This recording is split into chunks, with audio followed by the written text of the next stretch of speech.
Salut les autonomistes, j'espère que vous allez bien. Cette quête d'autonomie m'a amené à faire la rencontre de Benjamin et sa compagne dans la région Grand Est. Ils ont transformé leur pavillon des années 70 en lieu autonome après quelques investissements. Dans ce reportage, nous vous présentons comment ils s'y sont pris et comment ils arrivent à vivre hors réseau en zone pavillonnaire. Et c'est tout de suite sur l'archipel.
Salut Ben.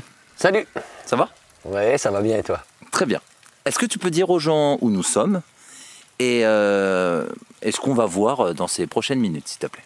Alors j'aurais dû te dire d'abord salut Brian. Ah oui. Parce que attention, c'est comme ça qu'on le prononce. Eh bien, il suit, pas mal. Alors oui, donc je m'appelle Ben. Oui, ici on est en Moselle, à peu près 17 km, une vingtaine de kilomètres au sud de Metz, en fait. Metz, pour ceux qui le prononcent. Non, en fait, chez nous on dit Metz, mais ça s'écrit M-E-T-Z. Mais vous connaissez l'équipe de football pour certains, qui est pas bien glorieuse, mais bon, qui a sorti des beaux joueurs quand même à l'époque. Mais bon. Voilà, donc on est à 20 km au sud de Metz, on est sur le sillon. Sur l'axe Luxembourg-Nancy, donc c'est un axe qui est quand même assez prisé, on va dire. Okay. C'est d'ailleurs pour ça que on peut voir autour là des maisons. Voilà, c'est un coin. C'est un coin qui est assez urbanisé, mais pas trop non plus. On va dire que de toute manière, les premiers commerces sont à 7-8 km d'ici. Et alors, tu as réussi à développer de l'autonomie ici sur une. On est sur quelle surface? On est sur 2,5 hectares, donc j'ai trouvé cette pépite, hein, clairement, il y a 8 ans maintenant. Et forcément, quand on met la main sur une propriété comme ça, il y a deux options. Soit on passe sa vie à l'entretenir et puis on se fait un beau ring, un gazon magnifique, tout ça, ou soit on le met en valeur d'une manière ou d'une autre. Donc c'est pour ça que j'ai développé un potager, parce que mes réflexions d'autonomie ont commencé par là. Avant l'autonomie énergétique, c'était le potager, c'était un retour à la terre, clairement. Donc le potager à 7 ans, je m'y suis mis un an après, le temps de faire les travaux, rénover la maison, etc. Et puis après, tout doucement, sont venues toutes ces réflexions d'autonomie énergétique, forcément. Et là, j'ai commencé à me dire, mais comment je peux faire déjà pour l'eau? Parce que comme vous pouvez voir derrière moi, j'ai la chance d'avoir un bel étang qui fait une trentaine, à peu près 3000 m², une trentaine d'arts, 30-35 arts. Donc ça fait une belle réserve de flotte, donc il n'y avait pas besoin de mettre des cuves de récupération d'eau de pluie, elle est là, elle est naturelle. Il est plutôt poissonneux aussi, donc c'est sympa. Ah, et donc voilà, donc la première chose que j'ai faite qui tendait vers l'autonomie, c'était déjà l'autonomie en eau. Alors comment t'as fait? Alors ça se passe juste derrière là, donc voilà, donc clairement avec un ami qui est dans le BTP, dans le TP plutôt. C'est bien d'avoir des amis quand même, hein, parce que des amis, des bons copains, des trucs, parce que voilà, clairement, ça aide, hein, ça aide. Donc en fait, ce qu'on a fait, c'est qu'on a creusé, là il y avait un énorme trou, hein, on est descendu à 2,60 m pour y mettre donc des buses bétonnées, des bagues bétonnées, en fait empilées les unes sur les autres, sauf que celle qui est tout au fond, la première tout au fond, est perforée sur les côtés, autour de laquelle on a mis un géotextile. On est venu emboîter les buses pleines au-dessus et on a rempli de cailloux jusqu'en haut, tout autour jusqu'en haut. Donc ça fait en fait, voilà, donc ça c'est la première partie. Ensuite, on est venu faire une tranchée ici qu'on a recomblée de cailloux qui est descendue également à 2,50 m. Donc là, bon, ça a été un peu la grosse vague de l'étang parce que forcément, on a creusé et quand on a ouvert devant, tout est arrivé. Donc l'eau qui remontait dans le puits, dans le captage, était un peu dégueulasse au début. Mais bon, ça, j'ai mis la pompe et puis on l'a renvoyé dans l'étang, le temps de tout nettoyer et de remplir de cailloux. Géotextile et cailloux de nouveau. De manière à ce que, du coup, voilà, l'eau de l'étang donc s'infiltre tranquillement dans tous ces petits cailloux là, qui sont des galets de Moselle. Hein, c'est la petite pierre qu'on a chez nous. Et voilà, donc ça descend tranquillement, ça passe dans la buse perforée et ça remonte dans le captage. Donc en fait, dans le captage, on a toujours le même niveau que l'étang. Hein, c'est le principe des vases communicants en fait, en réalité. Hein. Donc ça me permet d'avoir une réserve de, on va dire, 3 mètres cubes à peu près.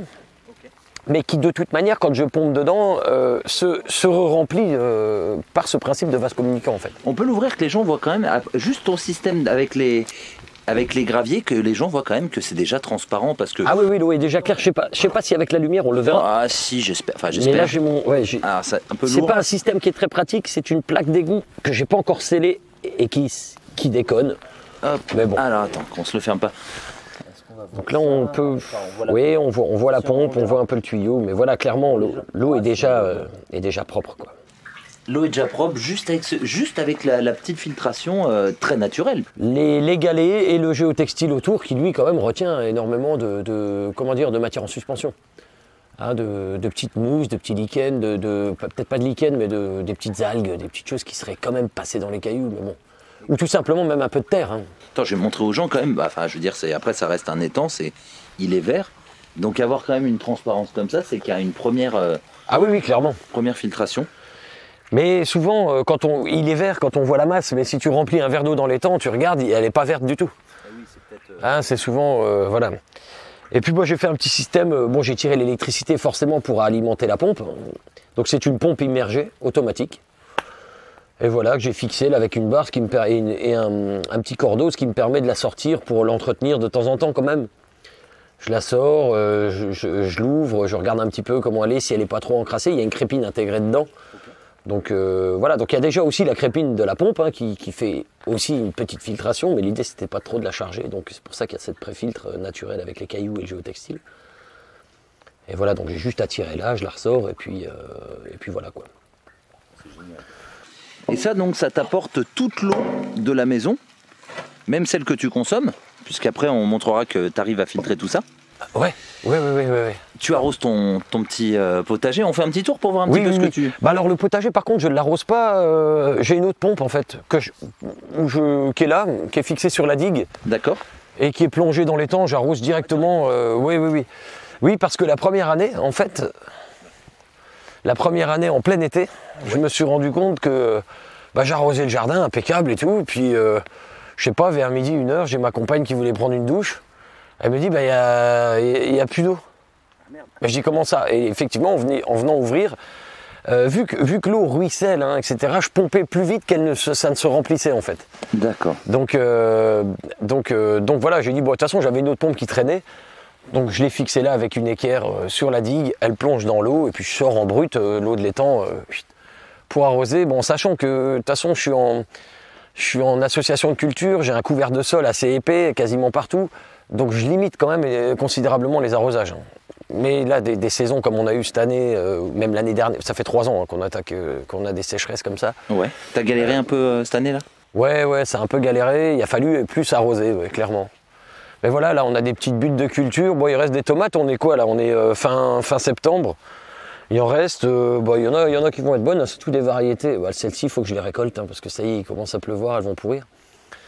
Mais voilà, c'est des rangs où il y a des associations où j'associe le poireau avec les tomates, avec les poivrons, les oignons, j'en fous partout. Ouais. Et puis je laisse pousser des trucs qui repoussent d'année en année. Là, tu vois, t'as des exemples de trucs qui repoussent d'année en année? Ouais, mais sauf que je les ai récoltés maintenant. Mais j'ai des patates qui ont repoussé comme ça.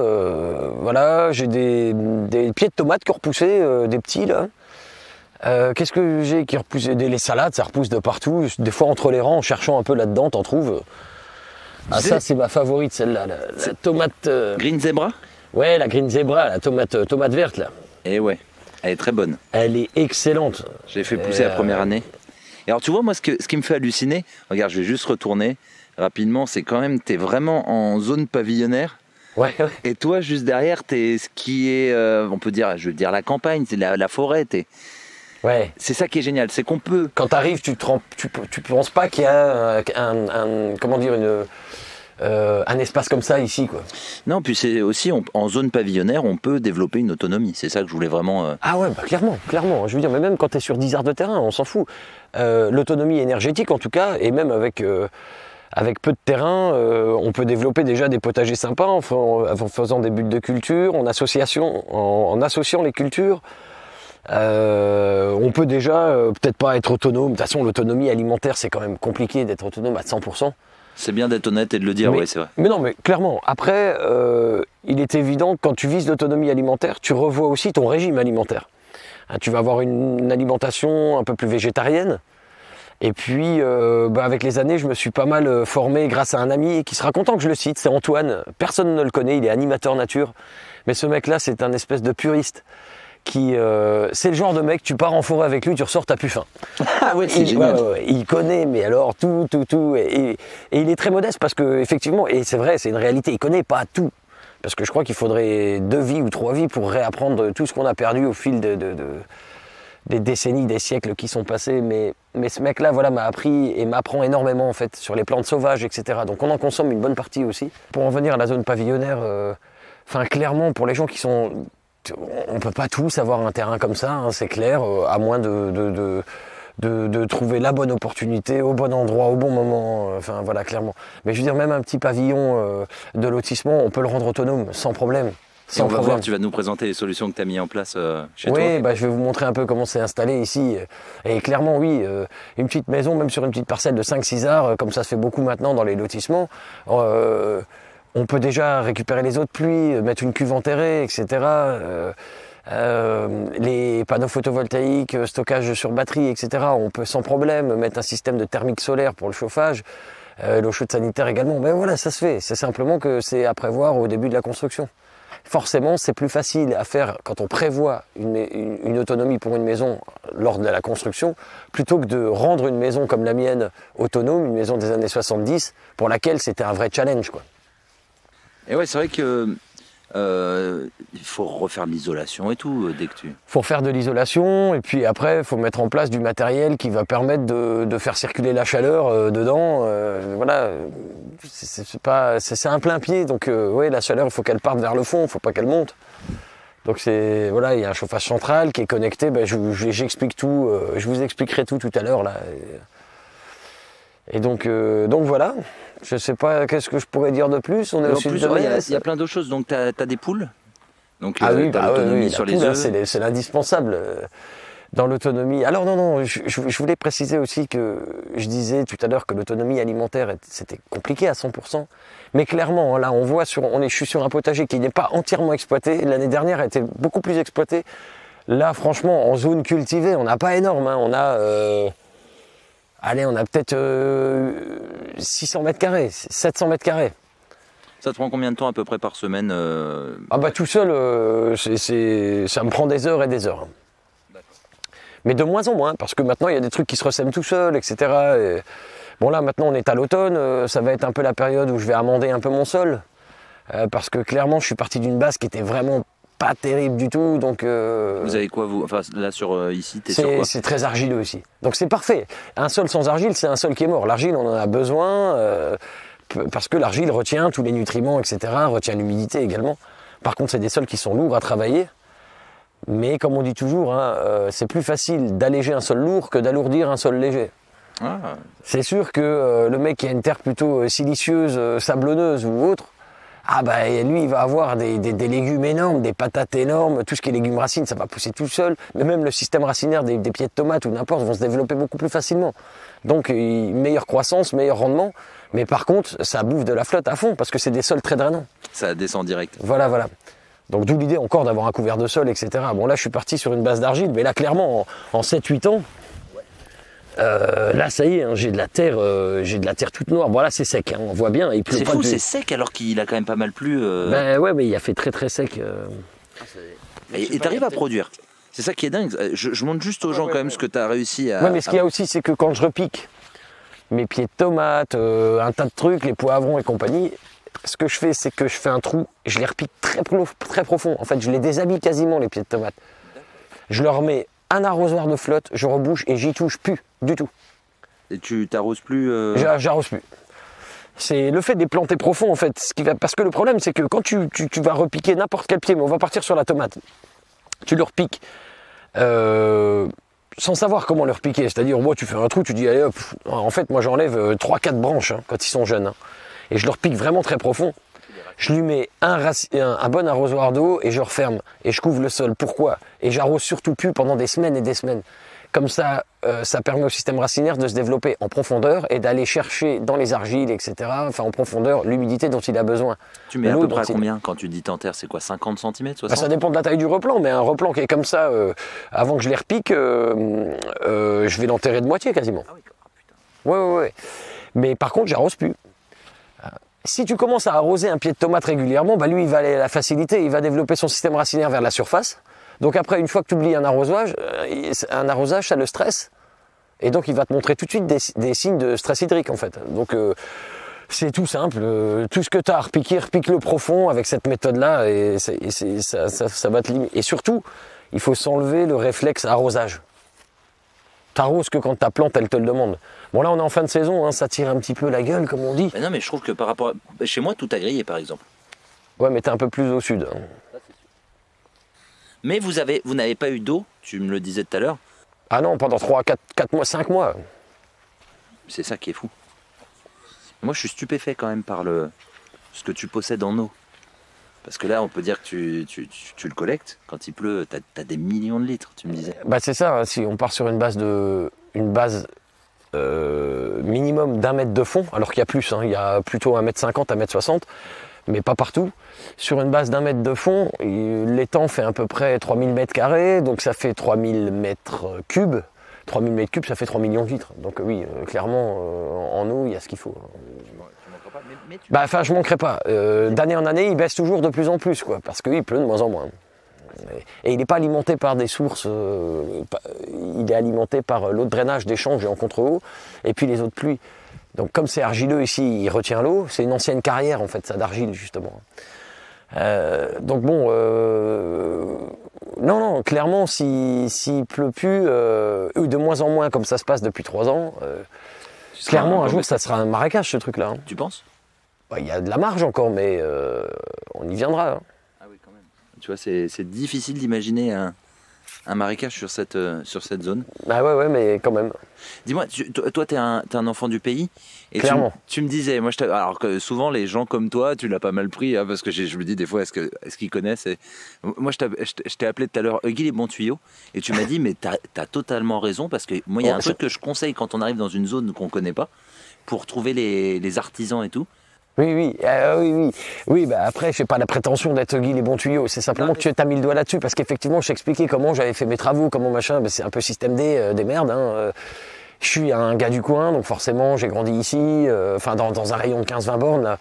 Donc on connaît du monde, et puis bah, de notre génération, tu as toujours un mec qui est maçon, un autre qui est terrassier, un autre qui est plombier, un autre qui est électricien, enfin voilà.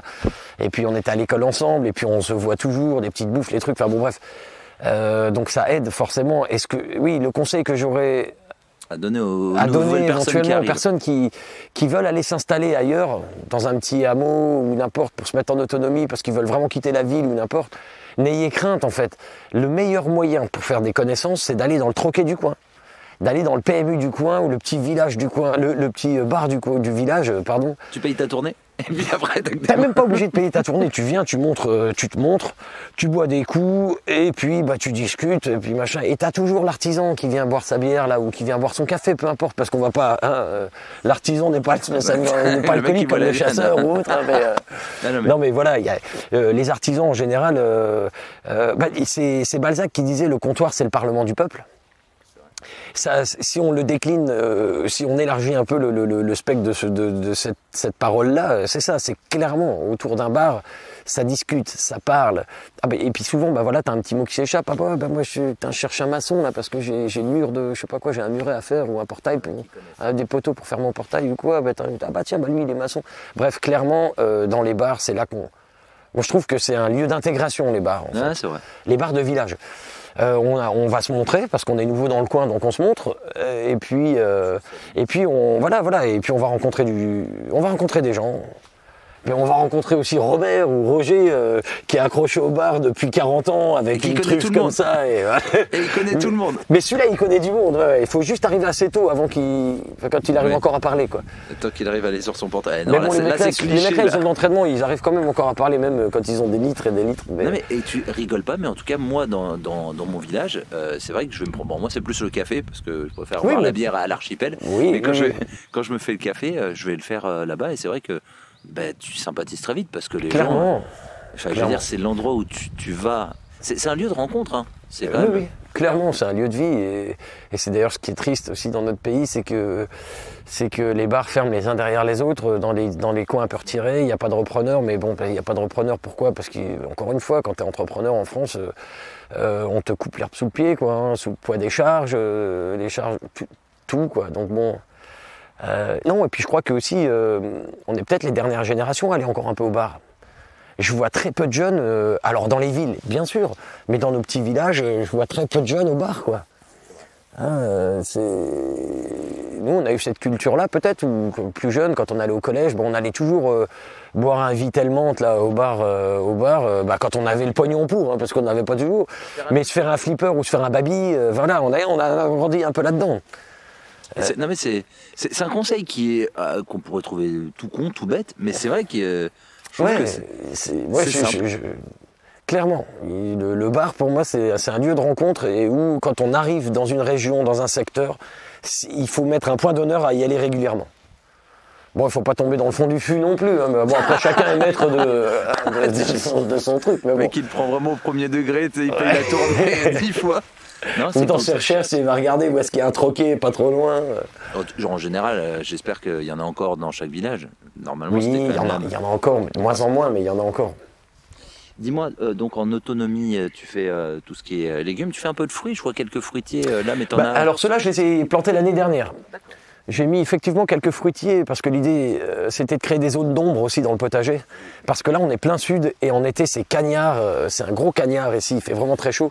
Et contrairement à ce qu'on peut croire, il y a beaucoup de légumes et de plantes qui n'ont pas spécialement besoin d'être matraqués par le soleil, quoi. Donc voilà, j'ai mis des couetches, des prunes, des mirabelles, ça c'est de chez nous, hein, en Moselle, en Lorraine on va dire, des poires, des pommes, des cerises. La mirabelle de Nancy. Ouais, mais moi j'aurais tendance à te dire la mirabelle d'ici, de Metz. Ah, de Metz. Ah là là, Nancy, Metz. C'est le vieux derby. Voilà, ça c'est des capteurs solaires. Il y a 6 capteurs solaires, donc ça va paraître énorme pour certains, mais c'est parce que ça me sert donc à faire évidemment l'eau chaude sanitaire, mais aussi un complément de chauffage. C'est-à-dire qu'en intersaison ou même en hiver, admettons, en hiver on a moins 10 dehors, mais avec un froid sec et un ciel très clair. Bon, tout à l'heure, on disait que c'était rare d'avoir des gelées, mais ça arrive qu'on ait des journées froides et très claires. Ben, eux vont m'envoyer de l'eau, vont m'envoyer le fluide qui circule dedans, qui est du glycol, en fait, hein, et qui réchauffe ensuite la flotte dans les ballons à 70 degrés. Donc, en réalité, sortie d'hiver et là, automne, quand on a des journées ensoleillées, j'ai pas besoin de faire de feu pour chauffer la flotte qui va être diffusée dans les radiateurs. Eux, ils se chargent. C'est pour ça que j'ai surdimensionné un petit peu. Par contre, j'ai un drap que je suis obligé de couvrir. Je suis obligé d'en couvrir un groupe de 3 pendant l'été parce que du coup, ils produisent trop de chaud. Ils redélestent pendant la nuit, mais 3 capteurs l'été, ça suffit largement. Pour l'eau chaude sanitaire, c'est suffisant, quoi. Par contre, pour l'intersaison, c'est parfait. C'est autant de bûches de bois qu'on met pas. C'est encore une fois le soleil qui nous fait le complément de chauffage et qui apporte une douceur dans la maison, quoi. Et naturellement, t'as pas grand-chose à faire. Non. À part mettre le drap en été et l'enlever. C'est ça, oui. En gros, c'est ça, oui. C'est excellent. Ça vaut combien ce genre de système ? Alors, autant les panneaux photovoltaïques, ça coûte pas si cher que ça, hein, pour 250 ou 270 €, on a des panneaux photovoltaïques donc pour l'électricité. Les capteurs solaires en thermicole comme ça, j'ai plus d'idées. Disons que j'ai le montant global. Je peux vous donner le montant global de l'installation solaire thermique, donc qui consiste en ces capteurs solaires, toute la tuyauterie, le ballon tampon de 1000 litres, le ballon de 200 litres sanitaire et l'insert bouilleur qu'il y a dans la cheminée, qui lui aussi chauffe l'eau, etc., que je vais vous montrer tout à l'heure. Voilà, ça c'est une affaire de 20 000 balles, 20-25 000 balles. C'est Le plus cher, c'est la partie solaire thermique. En tout cas, pour chez moi, c'était le cas. Mais parce que j'avais une maison qui n'était pas prévue pour. C'est un plein pied, donc pour répandre la chaleur vers le fond, j'utilise les radiateurs existants, donc il fallait que je mette tout un système qui était du coup un peu coûteux. Après, clairement, quelqu'un qui est sur un projet d'autonomie et qui va faire une maison qui est pensée autonome dès le départ, il va partir sur une base comme ça, à vue de nez, un plateau de 60 mètres carrés sur 2 niveaux, il a ses 120 mètres. Sur 2 niveaux, déjà la chaleur monte, on n'a pas besoin de l'envoyer vers le fond, donc on calibre aussi ses installations et le matériel différemment. Là, j'étais obligé pour adapter cette maison-là des années 70, j'étais obligé d'envoyer un peu la cavalerie, quoi. Mais j'avais budgétisé ça, hein, ça faisait 10 ans que ça cogitait, le temps de trouver les bons partenaires, le bon matériel, les bonnes solutions. Et voilà. Donc oui, l'autonomie a un coût, mais on y gagne en qualité de vie derrière. Enfin, c'est évident. Et puis ça, j'ai du mal à imaginer que ça dure 50 ans, il y a rien, c'est passif. Ça, il y a des mecs qui ont installé, parce que c'est très simple, là, le principe d'un capteur solaire, grosso modo, c'est un vitrage avec un fond foncé, un vitrage clair et des tuyaux qui circulent dedans. Donc les capteurs solaires, il y a beaucoup de petites assos qui proposent des chantiers de construction ou de réalisation de capteurs solaires comme ça. On peut vraiment se les fabriquer soi, hein, clairement. Ouais. Bon, après, là-dedans, c'est du glycol qui circule, parce que le glycol donc, est hors gel. Et ça permet quand même d'être un peu plus sécure, on va dire, pendant la période hivernale. Je ne ferai pas circuler de l'eau là-dedans, parce que voilà, il suffit d'une petite gelée, d'un truc comme ça. Bon, après, on expose tous les raccords, voilà. Et ouais, parce que ça se dilate ou ça gonfle. Donc, mais je pense qu'artisanalement, on peut fabriquer ça, ouais, clairement. Ouais, j'ai vu des gens qui proposent, il y a des tutos sur Internet, mais bon, après, c'est le système dans la maison, tous les raccords et tout, c'est... Oui, après, voilà, là, c'est de la plomberie, c'est un petit peu plus complexe, clairement. Alors là, c'est la partie technique pour chauffer l'eau. Ouais, c'est ça. Pour chauffer l'eau sanitaire et pour le chauffage également. Okay. Hein, voilà. Donc en fait, tout à l'heure, on était près des capteurs solaires. Donc les capteurs solaires ramènent donc l'eau chaude, enfin on va dire le glycol, chauffé par ici. Okay. Et ça dispatche en fait. En priorité, de toute façon, ça chauffera toujours l'eau chaude sanitaire. Et donc c'est un ballon de 200 litres classique, hein, isolé, voilà. Okay. Et puis ensuite ça vient chauffer donc l'eau dans le ballon tampon. C'est énorme. C'est un ballon de 1000 litres en fait. Okay. Mais là si tu mets ta main là, tu vas pouvoir voir que l'eau est très chaude dedans. Mais ça c'est le feu qu'on a fait hier soir, quoi. Voilà, donc là ça conserve. Ici j'ai une petite interface où je peux voir. Tu vois, regardons voir un peu. Oui, c'est le poêle bouilleur du feu qui ramène l'eau ici. C'est ça. Et en parallèle, les capteurs solaires. Bon, en ce moment, il n'y a pas de soleil, donc c'est que le feu. Là, on a été obligé de faire un petit peu de feu quand même hier. Mais pareil, en consommation, sur une maison de 145 mètres carrés, en consommation de bois, je suis à entre 10 et 12 terres à l'année. Sachant que tu as un bois. Et sachant que, oui, bon, j'ai un petit bout de forêt, mais ça encore, c'est pas trop le problème. C'est qu'il faut vraiment avoir cette notion-là, c'est que les inserts ou les poêles bouilleurs, ce que j'ai, donc un insert bouilleur, n'ont pas besoin spécialement d'un bois très calorifique. Ils ont besoin d'un feu vif. C'est avec un feu vif qu'on réchauffe plus rapidement un volume d'eau. Okay. Donc, tu nettoies les forêts du coin avec du bois mort, tu le fais sécher, tu brûles ça, c'est parfait. Une flamme vif, un feu vif va te réchauffer plus rapidement un volume d'eau. Donc, tu n'as pas besoin d'avoir du charme, du chêne. On en a évidemment, mais voilà, ça c'est pour la bûche que tu mets le soir avant d'aller au lit. Voilà. Mais bon. Donc ça, le feu s'est arrêté hier à 23h. On a eu, donc il faisait 20 degrés dans la maison, 19, 20, voilà. Et donc, voilà, on voit que, de toute façon, j'ai la main sur le capteur, c'est la sonde du milieu, là. On a de l'eau à 60 degrés dans le milieu du ballon de 1000 litres et dans le haut à 56 degrés. Donc clairement, là, je peux enclencher le chauffage. Les radiateurs, ça va envoyer l'eau dans les radiateurs et puis, voilà, il va y avoir une douceur dans la maison et chauffe toute la maison. Ouais. Donc après, c'est géré avec des électropompes, des électrovannes, etc. C'est un peu une usine à gaz, ce truc-là. Ouais, quand même. Mais ça fonctionne super bien. Ça a été fait aussi par l'équipe de professionnels qui travaillent avec Emmanuel Toiteau. Donc Emmanuel Toiteau, lui, est spécialisé dans ce qui est l'autonomie électrique. Okay. Et puis, il a 2 partenaires avec qui il travaille donc, sur le solaire thermique et sur la gestion de l'interface, en fait. Okay. Voilà. Après, à distance, en fait, comment il s'appelle ? Il va m'en vouloir s'il voit la vidéo. Bref, parce que je l'aime beaucoup. Thierry Robinet. En fait, c'est lui qui a mis au point cette petite interface. Et donc, il assure une maintenance du système à distance. C'est-à-dire que quand je me suis mis en... Quand je me suis mis en... Pareil, hein, je peux le consulter à distance de la même manière que l'install électrique. Ce qui lui permet, en fait, ce qui permet de faire des petites mises au point. Par exemple, l'hiver dernier, je lui ai demandé que l'eau qui circule, la pompe qui fait circuler l'eau quand on fait du feu, hein, qui envoie l'eau dans le bouilleur, se mette en route à 45 degrés, 45-47 degrés. Okay. Parce qu'elle se met en route qu'à partir du moment donné où le poêle atteignait une chaleur de 60 degrés. Et pour moi, ça me faisait consommer trop de bois. Donc en la mettant à 47 degrés, on ne peut pas descendre de trop après, parce qu'il y a des... Il y a des choses là que je ne maîtrise pas complètement, mais bon, qui font qu'on pourrait pas dire oui, on fait circuler l'eau une fois qu'elle est à 30-35 degrés. Non. Voilà, donc 45-47, c'est le minimum qu'on puisse. Donc il m'a fait ces modifs-là à distance, en fait. Et du coup, les pompes maintenant se mettent en route. Quand le poêle arrive à 46-47 degrés, pif, ça prend et ça commence à faire circuler l'eau pour aller récupérer des calories de chaleur dans le poêle et les ramener et gonfler, donc toujours chauffer d'abord l'eau chaude sanitaire et ensuite le chauffage, quoi. Le ballon tampon de 1000 litres, quoi. Et là, si tu chauffes pas, combien de temps il peut garder l'eau chaude? Il est bien isolé, le coco, hein. Mais tu vois bien, hein, hier on a fait un feu, donc on est quoi là allez, le poêle, on a arrêté de mettre des bûches dedans, il était 21h, 21h30, allez, 22h, ouais, on est à 15h, on est à plus de 15h là, et j'ai encore de l'eau à 60 degrés, quoi. D'accord, c'est génial. Oui. Ça aussi, c'est bien. Ça permet, du coup, en journée, d'avoir, là si j'enclenche, j'ai pas besoin, hein, mais... si j'enclenche le thermostat pour demander 20 degrés, 21 degrés dans la maison, là on doit avoir 19,5, un truc comme ça. Mais je préfère le garder pour le soir.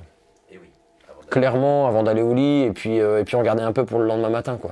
Quand on se lève, pour histoire de ne pas être dans un frigo. Et encore que, comme je dis toujours, et ça j'aime bien le préciser, c'est vrai que pour ceux qui raisonnent autonomie ou qui pensent à l'autonomie, il faut se rendre compte qu'effectivement, en fonction du projet que vous avez, hein, c'est clair, quand vous êtes sur une rénovation comme moi et puis une mise en autonomie complète, c'est un vrai challenge. Il y a des choses, il y a des petits efforts à faire. Et clairement, ça peut arriver que le matin, on se lève, il fasse un peu frais. Mais comme je dis toujours, nos grands-parents font partie d'une génération où il n'y avait pas de double vitrage, où quand en hiver ça gelait à l'intérieur des carreaux, qu'est-ce qu'ils faisaient? Ils dormaient avec des bons édredons, et c'est pas ça qui les a tués. Hein. Ils avaient des bouilloires. Oui, ils avaient encore les bouillottes, là, où les bouillottes dans les lits, ouais. Et c'est pas ça qui les a tués, nos grands-parents. Moi, je crois aussi que le froid, hein, c'est quelque chose qui conserve un peu. C'est simplement qu'on a tellement, on est une génération où on a grandi dans une société très confortable, on va dire. Et donc on n'a plus envie de faire marche arrière. Mais c'est pas revenir au Moyen-Âge, hein. C'est juste revoir un peu l'essentiel. Effectivement, t'as froid, tu te couvres un peu. T'as chaud, t'as toujours plus de mal à te rafraîchir. Par contre, quand t'as froid, il y a toujours des solutions. Une petite bouillotte, là, voilà, dans le lit, et puis il y a un petit côté chaleureux, machin. Bon, c'est sûr qu'après, ça peut être un tue l'amour, hein, quand t'enfiles ton pyjama, machin, avec ta femme, pareil, bon. Non, mais tu mets 3 pulls, t'as bien chaud, hein. Ah, pas tant que ça, parce que multiplier les couches, c'est pas très bon non plus. Vaut mieux mettre une petite couche, un vêtement technique ou un truc comme ça, et puis ça suffit. Avec une petite veste, ça suffit, ouais. Mais tu sais, c'est comme dans les sacs de couchage. Les sacs de couchage qui sont prévus pour résister à des températures négatives ou n'importe. Il faut presque dormir à poil dedans.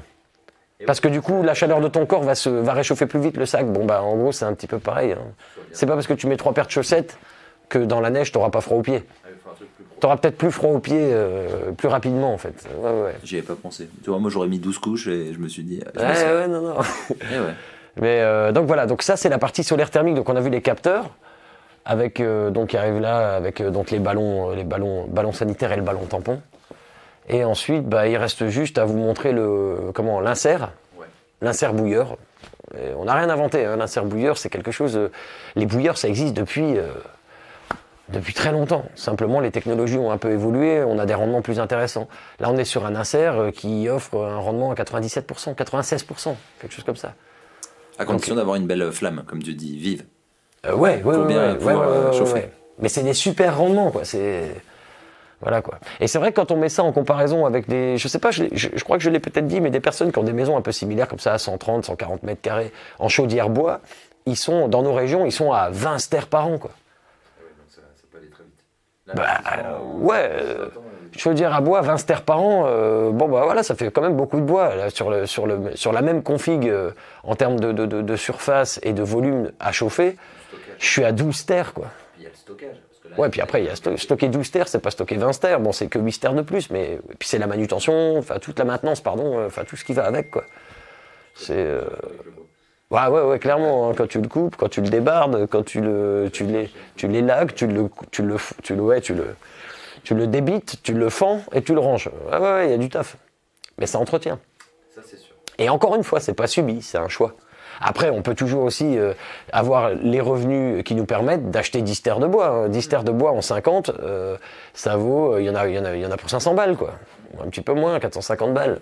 Ouais, mais quand tu regardes au bout de quelques années, un système comme ça, il trouve toute sa place. Et je pense que tu le garderas longtemps. Mais clairement, surtout que, comme je disais, j'ai pas besoin de brûler du charme ou du chêne.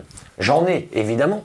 Mais t'as pas de calcaire dans l'eau aussi qui va te boucher le... Ben non, avec le système de filtration là-bas, forcément, j'ai plus de calcaire. C'est ce que j'ai oublié de dire d'ailleurs. Le système de filtration que je présentais avant élimine aussi le calcaire. C'est pas qu'il élimine, c'est qu'il casse la molécule de calcaire et il le transforme en aragonite, sous forme d'aragonite. Donc qui n'a plus ce pouvoir incrustant du calcaire et qui devient tout à fait assimilable pour nous et même bon pour nous, quoi. Donc clairement, oui, dans tout ce qui circule là-dedans, ouais, il n'y a pas de calcaire non plus, quoi. Sauf si ça réchauffe. Mais bon, c'est 100 degrés, tu m'avais dit. Ouais, il faut que ça monte au point, ouais, c'est ça, c'est 98 ou 100 degrés, ouais. Où là, le calcaire se reconstitue. Mais on en est loin, tu chauffes jamais de l'eau à cette température-là. Pour envoyer dans les radiateurs, c'est de l'eau à 50, 60 degrés, il n'y a pas besoin de plus. Donc voilà, le fameux insert bouilleur, donc ce dont je parlais tout à l'heure. Hein. Donc j'ai pris un format, un 22 kg. Donc c'est un insert, c'est pas un poêle, donc en rayonnement, il est partagé. Hein. C'est-à-dire qu'en gros, on a sur 22 kg, on a 5 kg qui sont destinés, qui sont faits par rayonnement, donc dans la pièce, 5 kg, 5000 watts, bon bah voilà. Et puis 17 kg, donc qui sont les calories de chaleur, les 17 kg qui vont donc eux partir. Donc l'eau froide arrive des ballons qu'on a vus en bas. En bas, ça passe dans le bouilleur qui est là, et elle ressort chaude pour aller alimenter les ballons qui, eux, vont diffuser dans les radiateurs que vous voyez là, un peu partout, quoi. Donc c'est des bons vieux radiateurs en fonte. C'est pas la meilleure des solutions. Le top, ça serait des radiateurs acier basse température. Parce qu'en fait, le radiateur fonte, effectivement, il a de l'inertie. C'est pour ça que tout le monde dit « Ah, c'est le top, c'est le top ». Sauf que pour pouvoir chauffer la fonte, ça demande beaucoup de calories. Et quand on est sur un volume d'eau de 1000 litres et une installation comme ici, oui, puis ils ont une contenance aussi en eau qui est plus importante qu'un radiateur basse température acier classique. Donc ça met plus de temps à chauffer. Eh ben non, ça consomme plus d'eau chaude. Donc en fait, à terme, je pense que je vais juste les changer et mettre l'équivalent en puissance, mais en radiateur acier basse température, qui fait que même en envoyant de l'eau à 45 degrés, j'aurai un sentiment de chaleur dans la maison. Que là, il faut que j'envoie de l'eau à 60 pour que la fonte chauffe et puis qu'elle diffuse, quoi. Donc voilà. Et il y a un petit système de sécurité, c'est-à-dire que comme c'est pas un poêle, c'est un insert, et puis qu'il y a un système avec les ballons, etc. Si l'eau chaude dans les ballons, elle est au taquet, elle est à 80 degrés, 90 degrés, et que lui, le bouilleur, il approche les 100 degrés, il y a une arrivée d'eau qui est prévue, d'eau froide, hein, du réseau, ou en tout cas de l'étang, hein, enfin de la maison, avec une sonde, et dès qu'on approche les 100 degrés, ça vient injecter de l'eau froide dans le bouilleur pour le refroidir. C'est pour éviter que tout pète, quoi, grosso modo. T'avais une cheminée avant, on voit qu'il y a encore le... Ouais. Il y avait une cheminée à l'âtre, là. Mais bon, ça, c'est des cheminées là. C'est dommage, hein, c'était un peu l'âme de la maison. Mais j'ai gardé les poutres, parce que bon, quand je vais rhabiller tout ça, je pense que je vais remettre la poutre. C'était un peu l'âme de la maison, il y avait la date de construction de la maison, 1976. Mais tu m'avais dit que dès que tu chauffais, ça apportait rien parce que tout. Ah bah non, de toute façon les cheminées à l'âtre, tu chauffes la rue, hein. C'est vraiment juste pour l'odeur du bois éventuellement et puis le côté chaleureux du feu de cheminée, mais c'est tout. Donc oui, j'ai cassé tout ça. Bon, faut que je. Mais bref, ça c'est un détail. Tant qu'on a chaud dans la maison, qu'on a de l'eau chaude pour se laver. On fera ça quand j'aurai le temps. Priorité à la fonctionnalité. Mais Sarah est très motivée pour faire une... Il met la pression. pour faire une petite formation maçonnerie, gros œuvre, art déco, tout ça, donc on va voir. Donc là, sur la partie eau, tu récupères l'eau de l'étang. C'est ça. Qu'on va aller filmer. L'étang qui est devant la propriété, là, ouais, exact. Donc qui arrive par ce tuyau-là. C'est une pompe de combien de watts à peu près qui te renvoie l'eau de l'étang jusqu'à là? Elle fait 700 watts, 750 watts. D'accord, je te dis ça parce qu'il y a quoi? Il y a 30 mètres à peu près pour que les gens aient une notion. Ouais, il y a 40 mètres même. 40 mètres. Ouais. Mais bon, c'est une pompe automatique. Hein, donc c'est la pompe Aquason que j'ai trouvée chez Pompe Direct. C'est assez connu, Pompe Direct, hein, sur le net là. Donc il y a le petit ballon de pression qui permet, qui évite aussi à la pompe de tourner en permanence. Donc l'eau du réseau arrive par là ou repart là. L'eau du réseau, pardon, l'eau de l'étang. Ouais. Elle repart là, vous voyez que la vanne est ouverte là, c'est parce que je la renvoie sur l'autre côté de la maison. Okay. Aussi, quand je dois nettoyer les panneaux ou quoi, j'ai une sortie d'eau là-bas. Donc, pour l'extérieur. Voilà, pour l'extérieur, ouais. Donc voilà, donc toujours un petit compteur, ce qui me permet de justifier aussi au niveau de la compagnie des eaux, comme je suis pas autonome en assainissement, ça me permet de justifier les nombres de mètres cubes que j'ai utilisés et sur lesquels je vais devoir payer de l'assainissement, et parce que toute la partie arrosage, etc. Bon bah clairement on paye pas d'assainissement là-dessus. Il y a pas de, Pierre, on avait parlé justement. Et justement, Pierre, l'écolo, là, on avait parlé, et ça m'a fait du bien de l'entendre. Ouais. Ah, il fait plaisir hein, sur cette. Ouais, sur et puis juridiquement, il est calé, avec son petit accent belge là. Ah, ouais. En plus, on n'est pas si loin, en plus, on est voisins. Enfin, je ne sais pas, non, il a l'accent belge, mais il n'est pas de. Lui, il est originaire de Belgique, mais ça fait des années qu'il vit en France. Si je dis pas de bêtises. Ouais, et puis Charleroi, ils ont un accent bien. Charlie. Pierre. Donc voilà. Donc j'ai une préfiltration. En 25 microns, okay. 5 microns, charbon actif. Okay. Donc charbon actif, j'achète un petit truc comme ça, là, de charbon actif, et je le remplace régulièrement. Ça coûte combien pour que les gens aient une idée Ça vaut rien, hein, le charbon actif comme ça, peut-être le prix dessus, mais ça vaut une quinzaine d'euros. C'est pas. Et tu peux en faire combien de temps à peu près ça?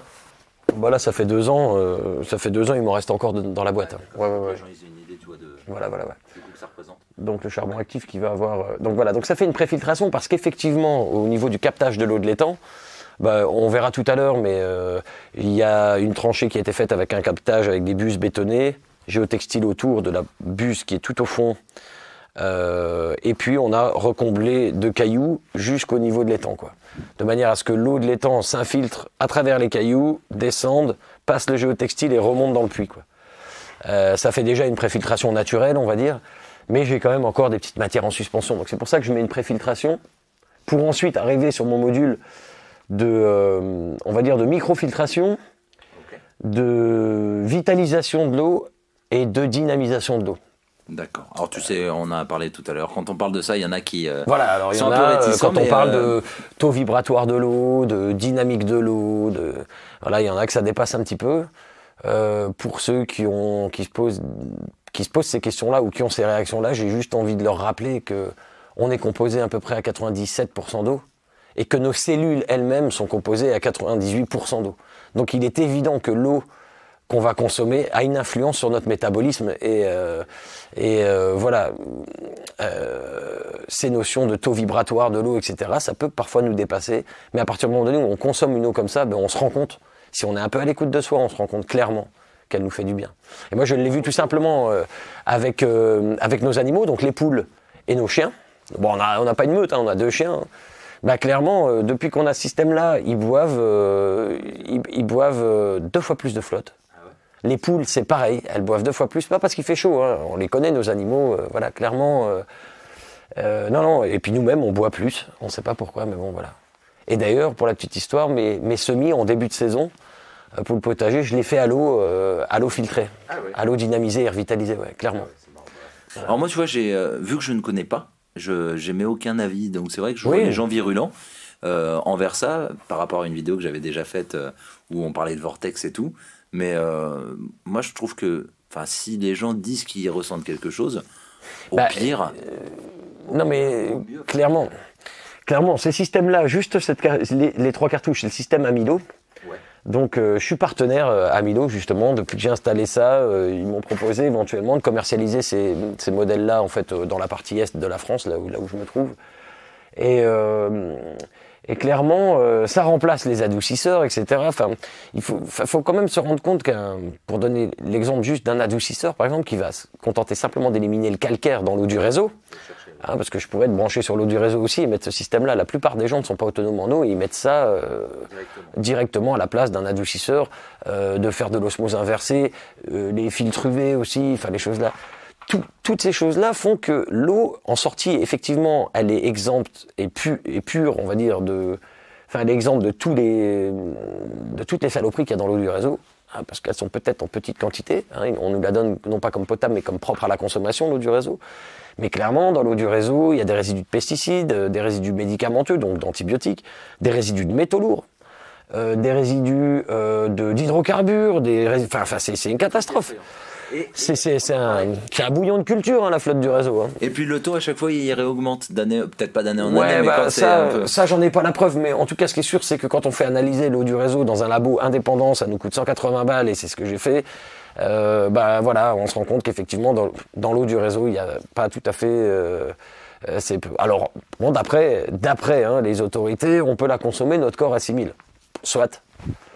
Voilà, il y a plein de choses hein, on va pas rentrer là-dedans. Mais... Non, mais c'est bien de savoir pourquoi les gens, tu vois, il y en a, c'est juste une mode ou quoi que ce soit, d'expliquer toi pourquoi tu en es arrivé à faire ça. Même si j'étais pas autonome en eau, j'aurais mis un système comme ça clairement, quoi.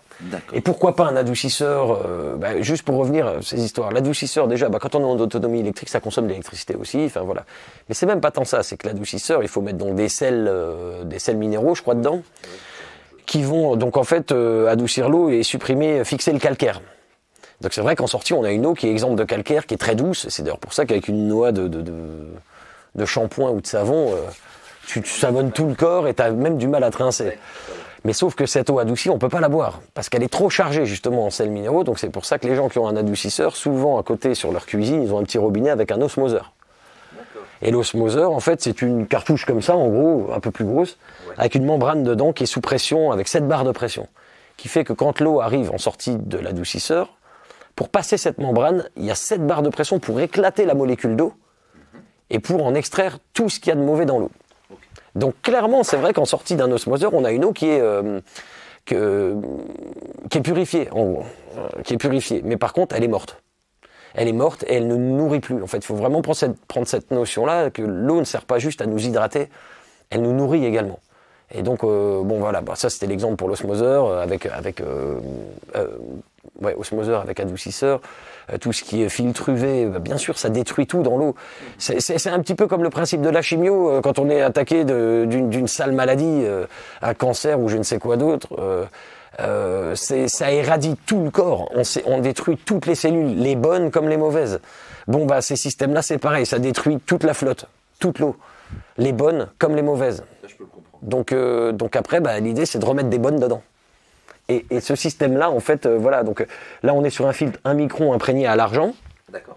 Qui a des propriétés justement pour fixer un tas de micro-organismes, de pesticides ou de choses comme ça. Et l'argent, tu sais que c'est aussi pour ça que les familles aisées, on disait avec une cuillère en argent, parce que naturellement l'argent, quand tu mangeais avec des cuillères en argent, ça te protégeait. Bien sûr, ça tue ça aseptisait en fait. Ouais. Ça tue des bactéries, exactement. Ouais. Donc c'est un filtre imprégné à l'argent, donc un filtre 1 micron. Là c'est une grande cartouche.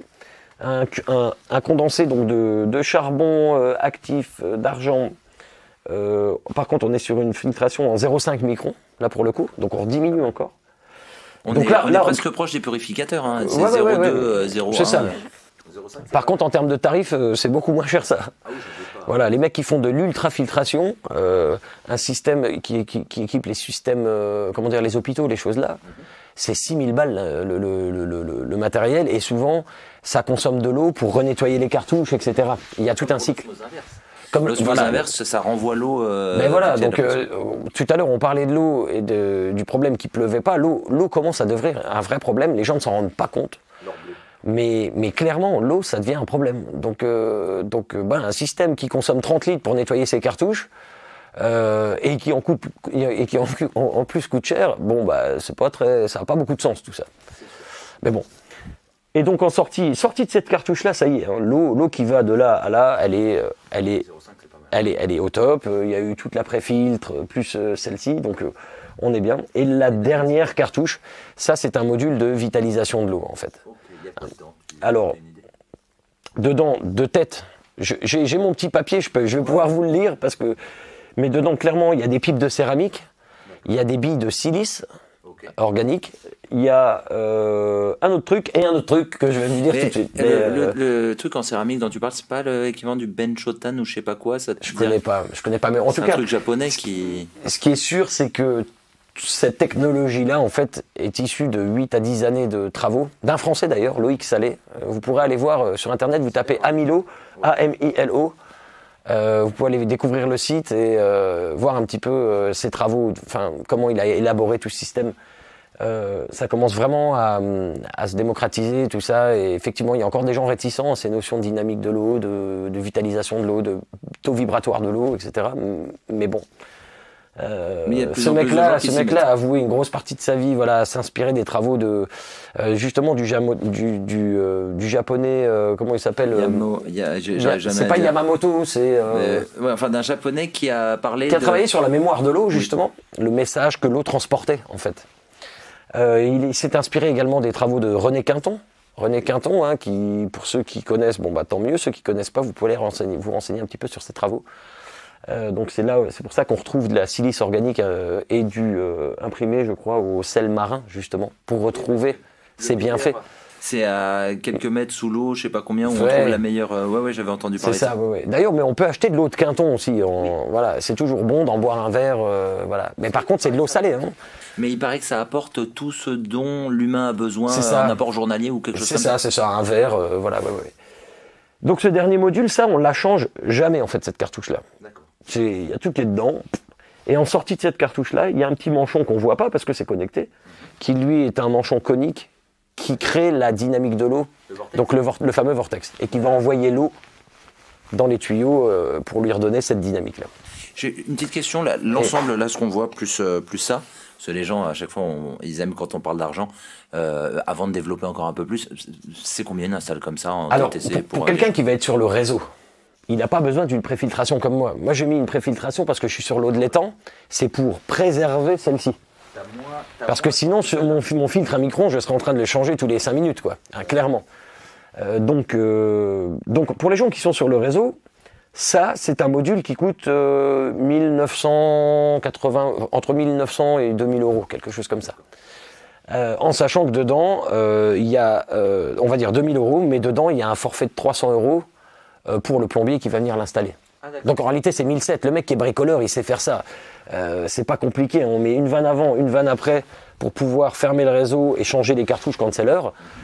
Et on remet en route, il y a des vis de purge au-dessus, on rouvre là, ça chasse l'air, et puis c'est fini, on rouvre derrière et ça renvoie dans la maison, quoi. C'est pas... Voilà. Alors, et encore une fois aussi, quand on met ces systèmes, souvent on me dit ouais, ça coûte cher et tout. On fait pas ça pour gagner de l'argent, on fait ça pour être déconnecté des réseaux, avoir une eau... pour ceux qui sont en autonomie, oui. La déconnexion au réseau, oui, clairement. Par contre, pour ceux qui sont connectés au réseau, et je sais que j'en installe pas mal maintenant dans des secteurs pavillonnaires, où les gens construisent leur maison et partent évidemment sur des adoucisseurs, des trucs comme ça, parce qu'on est sur un plateau argilo-calcaire ici, donc clairement l'eau du réseau elle est très calcaire, sans compter toutes les autres merdes qu'on a citées tout à l'heure qui sont dedans. Et donc clairement ça prend pas de place parce qu'il n'y a pas besoin d'un ballon tampon ou quoi. Sur l'eau du réseau, c'est branché sur la conduite principale de la maison, c'est fini. Et alors, pour indication, quand on achète ça à 1700 euros, donc bon, c'est 2000 mais avec le forfait de 300 pour le plombier, hein, mais ça c'est voilà. Cette cartouche-là, on la change une fois par an. La cartouche à micron, elle coûte 17 euros. C'est rien. Et celle-ci, on la change une fois tous les 200 mètres cubes ou tous les 2 ans. 200 mètres cubes, ça me paraît énorme. Mais ouais, et cette cartouche vaut 180 euros, quelque chose comme ça, 176 euros. Mais tous les 2 ans. Donc grosso modo, si on prend 17 euros plus la moitié, là, voilà, ça fait 15 euros par mois. Ça fait une centaine d'euros par an. Ouais. Voilà, clairement. Et quand on achète le kit, on a 4 ans de filtration déjà d'avance. On a 2 cartouches comme ça et 4 comme ça. Donc on est déjà tranquille aussi. Mais bon, voilà, il y a vraiment toutes ces notions là de dynamique de l'eau, de taux vibratoire de l'eau. On le sent vraiment. Après, oui, ça peut paraître un peu perché pour certains. Maintenant, on n'est pas tous non plus au même, au même rythme, au même niveau de, voilà. Je trouve qu'en fait, l'autonomie, ça nous amène justement à une perception et un ressenti plus approfondie, on va dire, une perception plus approfondie de tout ce qui nous entoure, parce que de toute manière, quand on est en autonomie, on vit en connexion avec les éléments extérieurs, et donc en connexion avec nous-mêmes.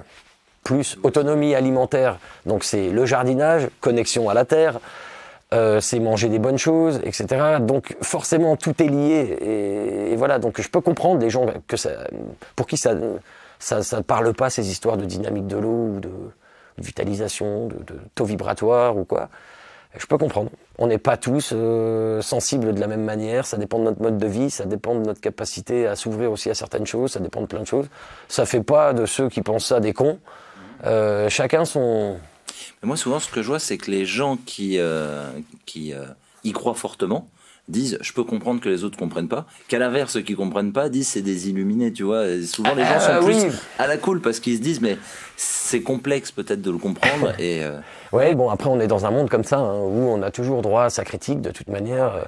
Alors, quand elles sont constructives, ma foi, c'est parfait. D'ailleurs, après cette vidéo-là, il y a certainement des gens qui vont envoyer. Ma foi, j'attends de voir un petit peu, et puis je prendrai plaisir à leur répondre. Ouais, enfin, par rapport à mon expérience perso. C'est intéressant. Parce que si c'est juste pour dire. Oui, c'est bon, encore un illuminé. Bon, bah écoute, mec, hein, chacun son truc, c'est tout. C'est plus l'heure de faire la guerre, là. Va manger au fast-food et laisse-moi te regarder. Ouais, voilà, va chercher ton McDo et puis reviens me parler, quoi. Mais bon.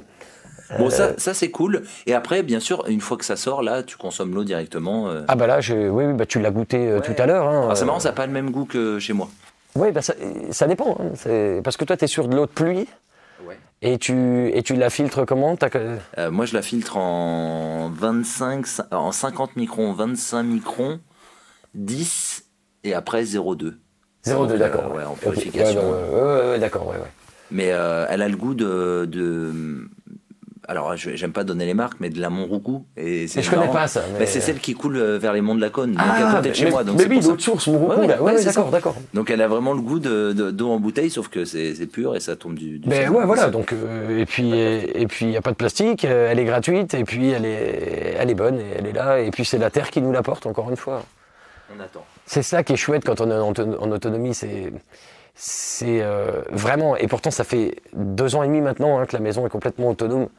Quand tu prends ta douche avec l'eau de pluie ou l'eau de ton étang, qui est chauffée par le soleil, parce que tu as tes capteurs solaires, etc. et tout, il n'y a pas une fois où je rentre dans la douche sans penser à ça, en me disant waouh, c'est juste, comment dire, la nature qui me donne tout ça, quoi. C'est ton installation donc reliée au panneau. T'as combien de panneaux? T'en as 16? Il y a 16 panneaux. Alors, il y a 16 panneaux de 300 watts qui sont posés dans le jardin juste derrière. D'accord. Et donc, on peut les voir juste d'ici. Hein. Oui, non mais alors attends. Là, si tu regardes là, voilà, ils sont là. J'ai 2 rangées de panneaux posés donc sur le terrain. Je ferai un petit survol drone dessus. Voilà. Alors, ce qui m'intéresse là-dedans, c'est que avant cette maison a été reliée à un fournisseur d'électricité nationale. Pour ne pas les citer. On peut les citer. Et tu as réussi à t'en déconnecter? Comment ça marche? Comment ça fonctionne? Très simplement, en fait. En passant un petit coup de téléphone, en résiliant son contrat, et en leur expliquant qu'on n'a plus besoin d'eux, tout simplement. Et ils t'ont pas pris la tête, ils t'ont pas dit que absolument pas. C'est la personne que j'ai eue au téléphone était même plutôt étonnée. Elle m'a dit clairement, mais comment vous faites? Alors déjà, au départ, elle comprenait pas. Elle me demandait, mais vous déménagez, vous vendez la maison? J'ai dit non, absolument pas. J'ai juste plus besoin de vous. Et donc cette personne était même tentée de voir comment j'étais installé au moment de venir retirer les plombs, voilà. Donc en gros, non, c'est tout simple en fait. Hein. C'est un simple coup de téléphone, vous stoppez votre abonnement. Il n'y a pas de préavis, il n'y a pas de choses comme ça. Ils viennent, ils retirent les plombs. Donc ils m'ont pas enlevé le compteur. Par contre, ils ont, vous voyez, tout est disjoncté. Hein. Par contre, à l'entrée de la propriété, effectivement, là où il y a le coffret et les gros plombs, ils sont venus retirer les plombs, quoi. Tout simplement. C'est tout. C'est une intervention qui en plus est totalement gratuite. Hein. Ouais, mais enfin bon, hein, il faut s'attendre à tout avec ces équipes-là. Mais non, voilà, c'est très simple en fait, c'est très très simple. Ouais. Parce qu'il y a moi je savais pas comment ça marchait puisque j'étais directement au réseau, donc C'est cool de savoir ça. J'ai cru longtemps qu'on n'avait pas le droit d'être autonome en électricité comme sur d'autres choses, tant qu'on était raccordé par les réseaux ou que les réseaux passaient non loin, quoi. Non, ce qui est faux, quoi. En tout cas, pour les LEC, il n'y a aucun souci, quoi. Pour l'eau, c'est un peu plus litigieux, on va dire, mais c'est possible aussi. Mais pour l'électricité, c'est très simple, c'est un coup de téléphone. Et ils sont venus, ils ont déconnecté. Ouais, je les ai même pas vus. Ah bah, Ouais, ils sont venus, ils ont dit on passera tel jour. De toute façon, tout était branché, donc ils seraient pas venus, ça serait pareil, quelque part. Parce que Après, bon, de toute façon, la lime était là, donc ouais. C'est toi qui l'as coupé là, directement. Ouais. Ok. Bon. Ah bah il n'y a pas eu besoin. Bah, je l'ai coupé avec mon collègue avec qui je bosse maintenant, qui lui est spécialisé dans l'autonomie forcément. J'ai pas non plus j'ai pas suffisamment de notions en électricité, ou j'en avais pas à ce moment-là suffisamment pour pouvoir me permettre de mettre des coups de pince un peu à l'aveugle, quoi. Donc ça veut dire que tu es hors réseau. Tout complètement au réseau. Ouais. Vous êtes Off-grid, comme on dit. Ah yes. Oh là là, il est bilingue. Ah bah quand on a des clients anglais ou quoi, ou anglophones, on est obligé de... Ouais. Ah, moi je mets ça sur Insta quand tu mets off-grid, là il y a tous les Américains et les Anglais. Ils disent off-grid alors? Moi je dis off-grid, je sais. Ouais, je sais pas. Ouais, enfin, bon, bref. Je sais l'écrire mais je sais pas Pareil. le dire. Et donc là t'es hors réseau, vous êtes combien à peu près dans la maison pour que les gens en fait aient une idée de... Là on est 1, 2, 3, 4, on est 4, parfois 5. On va dire qu'on est 4 la plupart du temps. Et c'est quoi vos consommations électriques principales? On fonctionne vraiment comme avant. On a une machine à laver, un congélateur, on a encore le four électrique, clairement. Okay. Qu'est-ce qu'on a en électrique? Il y a la VMC. Ouais. Par contre, que je fais plus tourner, on la fait plus tourner, 24 sur 24, ça sert à rien. En fait, de temps en temps, je lance un cycle sur 24 heures, ça renouvelle un peu l'air de la maison. Souvent, quand on a fait, par exemple, une grosse bouffe, et puis que l'air est un petit peu vicié, des graisses de cuisson ou j'en sais rien quoi, voilà. Tu t'en sers. Mais oui, on va dire qu'une fois par semaine, je fais une fois ou 2 fois par semaine, je fais un petit cycle comme ça. Mais une VMC, ça consomme pas énorme en fait, donc ça va. Comment tu t'es adapté? Parce que quand même de passer t'appuies sur le bouton, c'est illimité tant que tu payes ton électricité à ça. Est-ce que tu as dû changer des habitudes, je présume? Clairement, tu changes tes habitudes, mais c'est pas une contrainte vu que c'est un choix au départ. Quand on investit et quand on raisonne autonomie, on a déjà avant tout conscience que l'idée c'est de vivre un peu en connexion avec les éléments naturels. Donc on est prêt à faire c'est pas des sacrifices, encore une fois, à changer nos habitudes, clairement. Voilà, on est prêt à changer nos habitudes pour continuer à aller dans le sens de l'autonomie, quoi, tout simplement. Donc oui, qu'est-ce que ça a changé? Simplement, là, aujourd'hui, il fait gris. Alors, si on regarde là, j'ai quand même 99% de batterie parce qu'il y a eu des petites éclaircies en début de matinée qui ont fait que, ça a regonflé. Je pourrais, par exemple, faire une machine à laver, mais je vais pas la faire pour la bonne et simple raison qu'il fait gris, et que l'idée, c'est d'utiliser l'énergie quand elle est là. C'est-à-dire quand il y a du soleil. Lui va dire, on envoie une machine, lui va dire au panneau, bon les gars, produisez tout ce que vous pouvez pour éviter de prendre sur les batteries. Et oui. Donc si j'envoie une machine maintenant... ça alors. Ouais, c'est ça, ouais. Là, on a le chargeur de batterie, ça c'est juste un petit collecteur pour reconnecter, et puis l'ondure, quoi, le Multiplus de chez Victron, voilà. Oui, effectivement, quand on est en autonomie, parce que l'idée c'est de partager l'expérience, justement, c'est d'utiliser l'énergie en conscience et quand elle est là.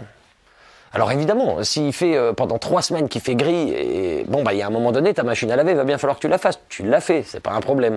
Mais si tu peux éviter, et puis la faire quand il y a une belle éclaircie ou un truc, tu la programmes. Maintenant, les machines à laver, même pour les gens qui sont pas dispo, qui sont au boulot, tu regardes un peu la météo, tu sais qu'il va y avoir quelques éclaircies vers 11h. Le matin, en partant au boulot, tu programmes ta machine à laver pour qu'elle se déclenche 4 heures plus tard, et puis c'est fini. Voilà. C'est ça qui est génial, c'est du vrai retour d'expérience. Tout simplement, tu regardes quand on t'annonce à peu près un beau temps, et même si t'es pas là, tu peux quand même gérer. Ouais, voilà, c'est ça, clairement. Bon, maintenant, il y a suffisamment quand même d'applications météo où on arrive en les combinant toutes, à avoir des prévisions plutôt justes. Parce que c'est pas une science exacte non plus, la météo, et surtout en Lorraine. Mais bon. On est dans la région Grand Est, t'es la première personne, parce que je vais faire une petite série, première personne que je viens voir, et il pleut, donc ça va être difficile de faire le... Non, vraiment en Lorraine, il fait bon vivre, il a fait très beau jusqu'à la semaine dernière. T'arrives avec une semaine de retard. La semaine dernière, on était en short, il faisait 28, 30 degrés. Et là, j'ai ramené la pluie alors, parce qu'il pleuvait chez nous quand j'y suis allé. Oui, mais bon, elle est bienvenue cette pluie, parce qu'il pleut pas, il n'est pas tombé une goutte depuis... Vous avez galéré? Depuis le mois de... Alors, quand on est entré en confinement, il a fait super beau. D'ailleurs, c'était un problème pour le potager parce que pour contenir tous les replants qui partaient déjà en fleurs alors qu'il était beaucoup trop tôt, il faisait trop chaud. Donc ça a été un peu compliqué là sur la partie, on va dire, autonomie alimentaire. Mais fallait être présent. Et comment dire, on a eu, il a plu 3 fois sur les 5 derniers mois, quoi. C'est une catastrophe. Sur les champs, toute l'agriculture, là, les paysans chez nous, là, normalement au mois de juin, ils ont déjà fait une belle fenaison pour préparer leur foin pour leurs bêtes l'hiver ou quoi. Là, ils en ont fait qu'une depuis le début de saison. Les vaches, tous les bestiaux, les bovins, tout ça, qui étaient en pâture au printemps, n'avaient rien à brouter. Ah, mais ça, nous, on avait déjà ça depuis longtemps, mais ce qui me fait peur, c'est de me dire que il n'y a pas de bonne région maintenant. J'ai l'impression que tout le monde... l'eau, ça commence à devenir un vrai problème. Et d'où l'intérêt de... J'ai beaucoup aimé une des vidéos que tu as fait, des dernières vidéos, là, justement, avec Pierre l'écolo, là, qui parle de récupérer les eaux de pluie. C'est une évidence. Alors, bien sûr, tu en as peut-être qui vont... On m'a déjà dit ça, on m'a dit, oui, mais si tout le monde récupère ses eaux de pluie, les nappes se remplissent plus. Mais bon, il y a encore... Tout n'est pas bétonné, tout n'est pas... Voilà. Non, mais bon, il y a toujours des gens comme ça qui partent dans les extrêmes... je crois qu'une rosée du matin sur 300 mètres carrés de toiture, c'est 250 litres. Une rosée, pas une pluie. Sur 300 mètres carrés. Je crois que le ratio, c'est ça. Je veux pas... Mais... À vérifier, vous nous direz en commentaire. Mais c'est assez énorme. Donc une pluie fine comme on a là, sur une toiture, c'est juste énorme, quoi. En quantité, là, vous remplissez des cuves de 10, 20 000 litres sans problème. On montrera le lac, ou enfin, je sais pas, dans le montage, si j'aurais monté les temps. Un lac. Un lac, ouais, non. Les temps, je montrerai. On va juste revenir dessus pour la partie donc batterie. Tu as combien de kilowattheures en stockage? Il y a 8 batteries au plomb. Pour des raisons, j'ai choisi le plomb pour des raisons éthiques et écologiques, on va dire. Parce que le plomb aujourd'hui, les batteries plomb, on sait les recycler à 97 ou 98%. Pareil à confirmer, mais on est sur l'un ou l'autre. Évidemment, elles ont une durée de vie plus courte que le lithium. Mais bon, donc il y a une notion de budget aussi, clairement. Mais moi, ce qui m'animait vraiment au départ, c'est qu'on sait aussi que les technologies évoluent énormément en ce moment sur les batteries. On parle aussi depuis déjà quelques années des batteries au sel marin, au sodium. Ouais. Qui commencent à... Oui, mais bon, les technologies évoluent, quoi. Donc je me suis dit, je pars sur une moyenne gamme en batterie plomb, qui sont données pour 10 à 12 ans de vie. Le temps que ça s'améliore de ce côté-là. Parce que je sais que d'ici 10 à 12 ans, quand ça sera le moment de les remplacer, il y aura des nouvelles technologies. D'un point de vue situation personnelle, je sais que j'aurai... Parce que l'autonomie, c'est aussi une chose, c'est que quand vous êtes en autonomie, il n'y a plus besoin de gagner 2 ou 3 000 balles par mois pour vivre. Et même quand on gagne que 1000 balles ou un SMIC, on va dire, on arrive encore à mettre de l'argent de côté parce qu'il n'y a pas tout qui part dans les factures. Clairement, il y a eu un investissement de départ pour acheter le matériel, mais ça, c'est des choses qu'on prévoit au départ. Mais c'est un investissement. Et à partir d'un moment, tu gagnes des sous. T'en économises, en tout cas. Quand tu gagnes, on te les met dans la poche. Quand t'en économises, tu les sors pas. Voilà. Donc voilà, batterie plomb. Donc il y a 8 batteries et j'ai 20 kg de stockage, donc 20 000 watts. Mais comme c'est de la batterie plomb, comme ça n'aime pas les décharges profondes, j'utilise que la moitié, donc 10 000 watts, donc 10 kg. Mais qui se régénère. Là, vous voyez, les panneaux, malgré la pluie, je prends 260 watts. Ça, c'est génial. J'ai mis justement la VM100 route, donc je vais la couper parce que c'est ça les 318 watts. Alors, moi, ce que je trouve fou, c'est que je ne savais pas que le plomb, on pouvait avoir des pourcentages de batterie et qu'on pouvait les suivre. Je croyais sur le lithium avec le BMS. Non, c'est... Je marche pas sur le chien. Hop. Non, ça fait déjà un bout de temps qu'on peut consulter à distance ou avoir une interface comme ça sur des racks de batterie plomb sans problème, quoi. D'accord. Sans problème, ouais. Donc, alors, après, clairement, donc 10 kg de stockage, vous voyez, cette petite prise-là, elle sert quand même à quelque chose. Donc là, il y a un disjoncteur groupe électrogène, GE, là. Ouais. Donc effectivement, ça peut arriver quand même. Vous voyez, l'hiver dernier, on va dire automne, Jack, viens voir là-bas. Le chien. Ah, mais il se met toujours dans le passage, lui. Ouais. Le pauvre. Voilà, couché là. Non, mais ma gueule. Allez, te regarde, le pauvre. Donc là, tu as quand même un groupe électrogène parce que voilà, l'an dernier, tu as eu... Ouais, voilà. Voilà, la Lorraine, hein, il fait un peu gris et clairement, ça peut arriver que pendant 10 à 15 jours, on ne voit pas la couleur du ciel ici. Et là, on peut pas faire miracle même. Mais la Lorraine, c'est très beau, hein, venez, il n'y a pas de problème, hein, la vallée de la Moselle, tout, machin, c'est chouette. C'est très beau. Mais je comprends ce que tu veux dire. Et puis, même avec des panneaux solaires, il n'y a pas de miracle. S'il fait gris, il y a un moment. Non, mais voilà, mais ça fait partie aussi des compromis qu'il faut faire quand on est en autonomie. Donc, en fait, tout simplement, j'ai acheté un groupe électrogène qui est là, bon, il est sous des cagettes parce que j'ai pas eu encore besoin de m'en servir. C'est un 6 kg, tu disais? Alors, c'est un 6,5 kg. Mais alors, ça, c'est une erreur que j'ai faite. Quand je me suis mis en autonomie, je me suis dit, je vais prendre un gros groupe. Comme ça, ça ira plus vite à recharger les batteries.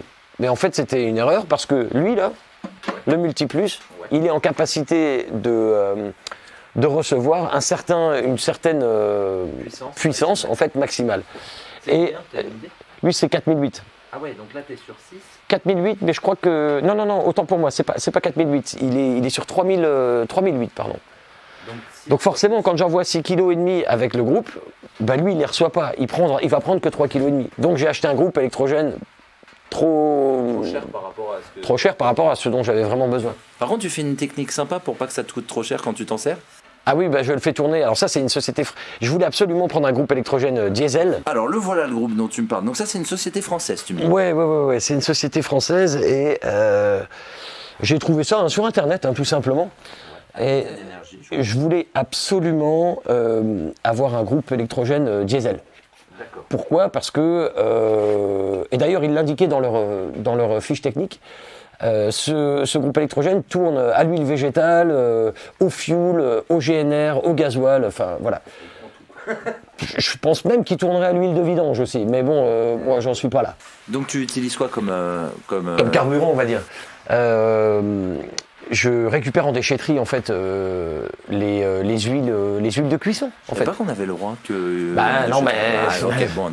Mince. Voilà, on est du coin donc on connaît les mecs et on leur dit voilà, viens, moi je les récupère. Il y a le bidon, il a roulé sans faire exprès dans ta voiture. Ouais, mais non, mais ce qu'il y a d'étrange en plus, c'est que alors effectivement, il me semble aussi qu'on n'a pas le droit de récupérer ces huiles-là, mais il y a des sociétés belges qui eux récupèrent toutes les huiles de cuisson. Dans les restos chez nous, ça s'appelle comment ça s'appelle? Roule ma frite, c'est pas ça? Et c'est un peu comme roule ma frite, mais c'est encore autre chose. Ouais. Et donc eux ont le droit de les récupérer. Donc, j'ai rien contre les Belges, au contraire, je trouve qu'ils ont raison parce que ça fait 15 ans qu'ils font ça. Eux. Ils ont tout compris, voilà. Mais nous, on l'a compris aussi, mais on est contraints. Donc bon, c'est tout. De toute façon, comme je disais, le groupe, je le fais tourner quand il fait vraiment très gris. Je vais le faire tourner on va dire une fois par semaine. Tu dirais combien de fois tu l'allumes à l'année pour te sauver les miches? Ça dépend des années. Une année comme l'année dernière, où ça a été rideau comme ça pendant du mois d'octobre à fin février, je l'ai fait tourner une quinzaine de fois.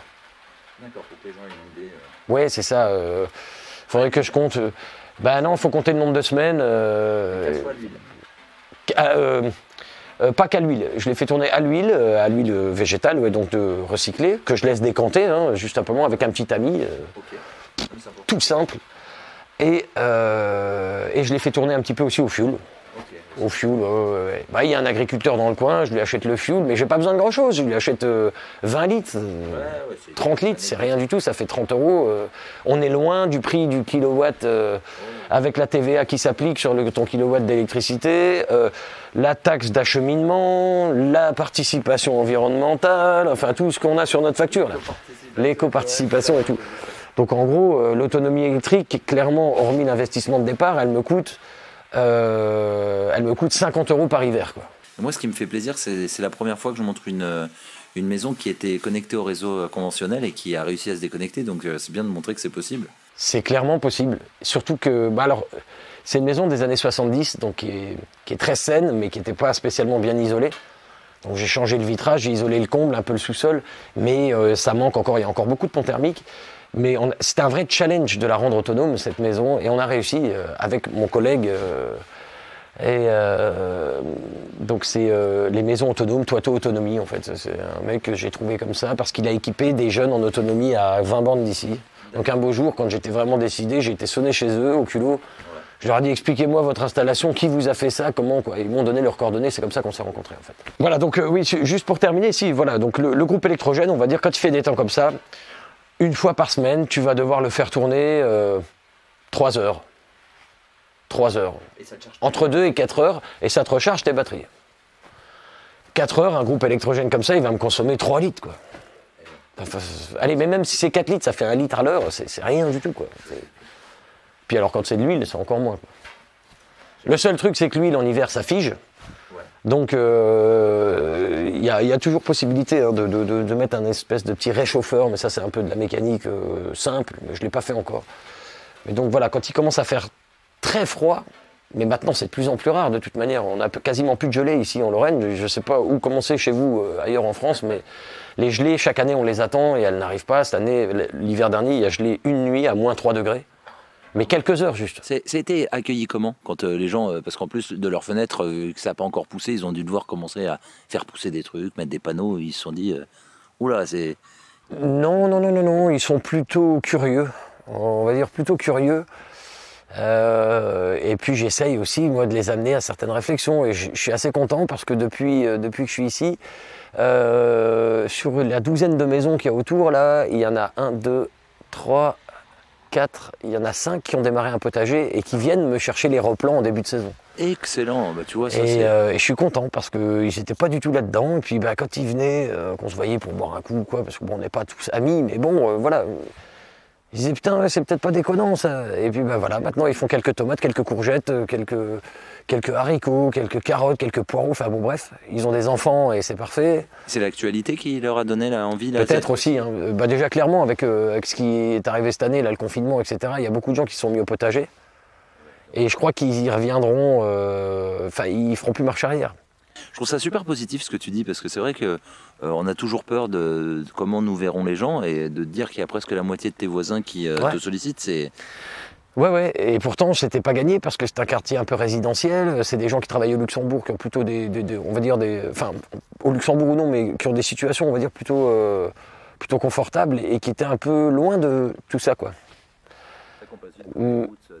Mais pas si loin que ça, parce que quand à un moment donné on est forcé de se retrouver face à soi-même dans son petit carré de gazon là, et puis qu'on n'a pas le droit d'en sortir entre guillemets, on se dit qu'est-ce que je pourrais en faire de ce truc là, puis là on pense au voisin qui fait des trucs et puis on se dit mais bon, il n'y a pas eu besoin du confinement, ça fait quelques années qu'ils viennent me chercher des replants, mais c'était le fruit de discussions. Et puis je crois qu'en fait c'est même pas tant de discuter, il faut vraiment que tout le monde se dise ça, c'est que le meilleur moyen de convaincre les gens, c'est de faire et de montrer que ça marche. Et il n'y a pas besoin de parler, parce qu'on perd énormément d'énergie à parler à des personnes, à tenter de leur expliquer certaines choses, à des personnes qui ne sont pas prêtes pour entendre ça, en fait. On n'est pas tous prêts à entendre ces trucs-là, on est tous pris dans notre rythme effréné de la vie, là, à perdre notre vie à la gagner, là, comme on dit, à fond de la caisse. Moi, je vais pas m'emmerder à faire un jardin, je vais pas m'emmerder assis. Et puis de l'eau, pourquoi de l'eau? Il y en a plein le robinet. Allez, vas-y. Puis surtout, on me dit souvent, tu t'emmerdes avec l'eau alors que ça coûte rien au mètre cube. Et c'est vrai. Oui, mais c'est pas la question. C'est pas de l'eau, c'est du poison. Oui, déjà. Et puis d'un autre côté, si on a la possibilité de se mettre en autonomie en eau, quelque part, on participe indirectement à un effort collectif. On laisse de l'eau disponible pour les gens qui ne peuvent pas se mettre en autonomie. Dans les villes, le mec qui est en appartement dans un immeuble de 25 apparts, il ne peut pas se mettre en autonomie. Ça, c'est sûr. Par contre, le jour où l'eau va commencer à manquer, si ça arrive, clairement, on aura fait notre part, quoi. On ne sauvera pas le monde, hein, clairement. Mais voilà, après, l'idée, c'est d'être en conscience, de faire toutes ces choses-là en conscience, et c'est toute une notion d'équilibre, en fait. C'est parti de quoi ton envie d'autonomie au début? Je veux dire, est-ce qu'il y a un truc qui t'a un peu marqué d'actualité il y a quelques années ou... Non, pour être tout à fait franc, vraiment, pour être transparent, et c'est vrai qu'on a parlé un petit peu avant l'interview, mais je t'en ai pas parlé de ça, mais ce qui a vraiment motivé qui a motivé tous ces travaux, toute cette prise de conscience, là, tout ce qui m'a amené à ça, pardon, c'est qu'à un moment donné, l'actualité me faisait froid dans le dos, en fait. Et c'est la peur d'un pseudo-effondrement, par exemple, avec toutes ces notions. Alors, tu avais les survivalistes d'un côté, les collapsologues qui sont arrivés de l'autre côté. D'ailleurs, Pablo Servigne, pour pas le citer, mais voilà, que j'ai beaucoup écouté aussi.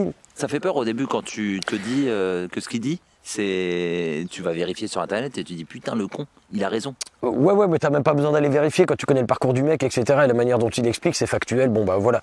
Mais voilà, on va dire que ça a été c'était pas bon, mais c'est ce qui m'a permis d'avancer vite. Mais c'était alimenté par la peur. à me dire putain ça va péter demain quoi. Non mais enfin j'étais vraiment dans un truc, enfin c'était pas ça va péter demain, mais voilà c'est plus la peur qui a alimenté en fait, la peur de ce qui nous attend qui a alimenté toute cette motivation là. Du coup ça m'a fait faire les travaux très vite, enfin j'ai été très vite dans le truc, et puis finalement je me suis rendu compte que de toute manière, s'il doit y avoir un effondrement, seul tu t'en sors pas de toute manière. Donc c'est justement quand tu commences à créer de la petite communauté ou tout simplement avoir un bon voisinage, avoir des bons rapports de voisinage, etc. Parce que si demain il doit y avoir une petite crise systémique ou n'importe, et puis une sorte d'effondrement, je sais pas de quel ordre, mais bon. C'est dans l'entraide qu'on s'en sortira, clairement.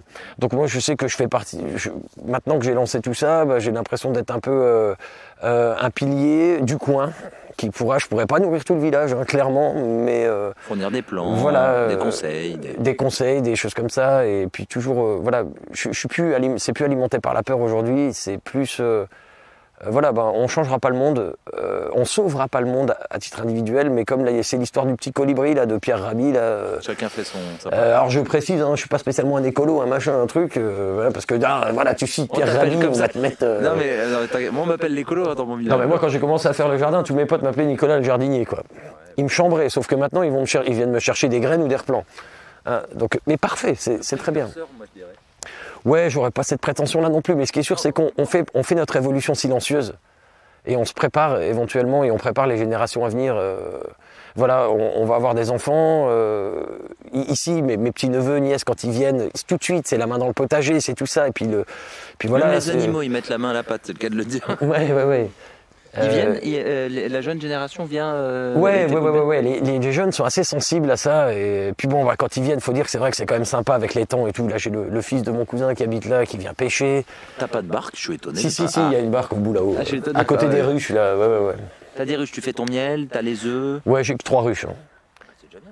Ah mais de toute façon, j'en mettrai pas plus parce qu'il y a cette réalité-là aussi. On nous vend l'apiculture comme la solution pour sauver la planète grâce à la pollinisation, etc. C'est vrai, mais c'est discutable. Tu vas te faire des ennemis, fais gaffe. C'est vrai, mais c'est discutable. Ce qui se passe, c'est que quand tu mets les abeilles d'élevage, en fait, c'est des abeilles qui sont très voraces, en fait, et qui vont bouffer tout le pollen, tout le nectar de toutes les plantes, parce qu'elles ont été, c'est des variétés, c'est des qui ont été sélectionnées pour ça. Qui ont été sélectionnées pour ça. Donc, quand t'en fous des abeilles d'élevage à profusion dans un secteur, elles vont effectivement produire énormément de miel, assurer une pollinisation superbe, mais par contre, elles vont faire crever un tas de centaines d'insectes pollinisateurs qui n'ont pas la vedette comme l'abeille parce qu'elle fait son miel, mais parce qu'eux ne trouveront plus leur compte, elles auront tout bouffé. Donc ça crée un déséquilibre aussi dans l'écosystème. Donc c'est encore une fois, je suis désolé, je vais peut-être en froisser, mais c'est toujours aussi le propre de l'homme, ça de vouloir tout contrôler, tout maîtriser. Non, il y a des choses qu'on ne maîtrise pas et tout est toujours tout doit être toujours dans l'équilibre et dans la juste mesure. Je pourrais mettre 50 ruches ici, mais ça n'aurait aucun sens. Pourtant, aucun sens quand même. Après, c'est la forêt. Ouais, mais je pourrais en mettre 50, c'est pas le problème, même 200. Mais ça serait un non-sens total. Parce que du coup, là, j'ai plein de petites abeilles, de l'abeille sauvage, des petites guêpes, j'ai plein d'insectes. Et qui, eux, ne vivraient pas si j'avais trop d'abeilles d'élevage, en fait. Clairement. Donc ça, c'est à prendre en considération. Les grands discours, oui, vive l'apiculture, on va sauver la planète avec ça, moi, je suis pas complètement d'accord. Alors là, il y a un pêché, parce que quand même, tu as eu... Ah, les petits pêchés de vigne, il nous en a donné des bonnes cette année. Et alors, dessous, ça va être un peu sombre, je suis désolé les gens, mais regardez quand même tout ce choix qu'ils ont. Ah oui, le petit raisin, là. Le raisin qui pousse, mais comme... Et puis là, il est bon, là, ça y est, il va falloir que je le vendange, là. Ah, tu fais ton... Alors, je fais pas de vin. Je fais du jus de raisin. Excellent. Ouais. Et alors regardez toute la pergola. Donc vraiment, si vous avez une pergola, plutôt que couvrir avec du plastique ou quoi que ce soit, vous aurez une belle ombre et vous avez une fraîcheur raisin. En été.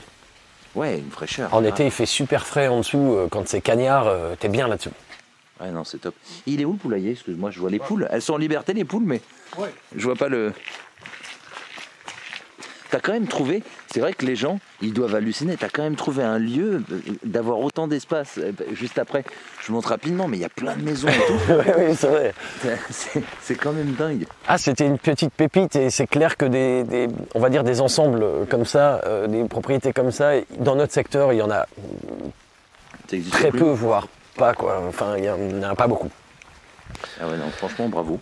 Mais clairement, hein, si je pouvais partir un peu plus loin et être encore plus isolé, je le ferais volontiers et j'aurais pas de pincement au cœur à vendre ici. Ah ouais. Il envoie des signaux alors, c'est messieurs pour dames. Me mettre mieux ailleurs, quoi. Pour me mettre encore mieux ailleurs, quoi. Ah, Oui, voilà, c'est le parc aux poules, mais elles doivent être, je sais pas où elles sont là. Non, mais j'ai vu qu'elles. Alors les poules, elles sont un peu partout en liberté. Je montre aux gens où sont les panneaux aussi. Les panneaux sont au fond. Ici, donc il y en a 12. T'as combien? Il y a 16 panneaux. 16 panneaux, pardon. 16 panneaux de 300 watts, ouais. 16 panneaux de 2 rangées, 2 groupes de 8. D'accord, et ça t'assure donc pour une maison de 140 mètres carrés pour 5 personnes, je leur dis parce que. Ouais, c'est ça, 4 personnes, 4 à 5 personnes. Mais bon, si on avait 6, c'est pareil. À partir du moment donné où tu utilises l'énergie en conscience et que tout le monde est discipliné, tu peux être 12 dans la maison, c'est pas un problème. Tu parlais, ouais, de toute façon, les gens vont le voir.